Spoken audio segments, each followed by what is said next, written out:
Good afternoon. A business deal gone bad lands a San Antonio man in 10 years probation. Eyewitness News was in the courthouse this morning, and reporter Aaron Wright details the scheme and why the suspect won't be paying any money back.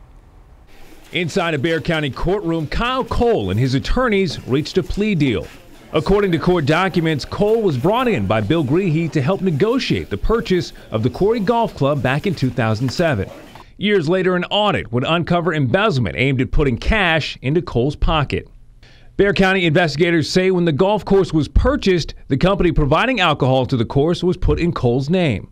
Without Greehey's knowledge, Cole was taking 22.5% of gross alcohol sales for himself. Over 7 years, that totaled $653,000.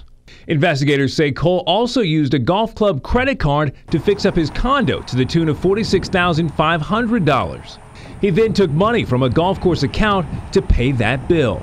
Altogether, the golf course claims he pocketed more than $2 million. Cole pled down from his original charge of misappropriating funds and won't be forced to pay back what he took. Today's deal wasn't everything his former business partners were looking for, but they call it a step in the right direction.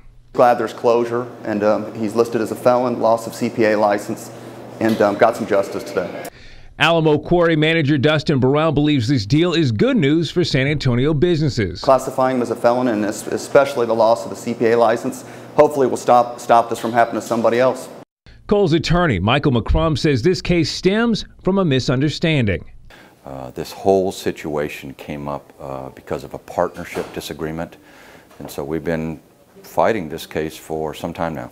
He explains Cole handed over his license voluntarily and his client is moving on. We came to a resolution with the district attorney's office, but this man is a man of integrity, and I think the judge saw that. He's taken responsibility for the actions that he took or didn't take, and so we're going to move forward. Aaron Wright, KENS 5 Eyewitness News.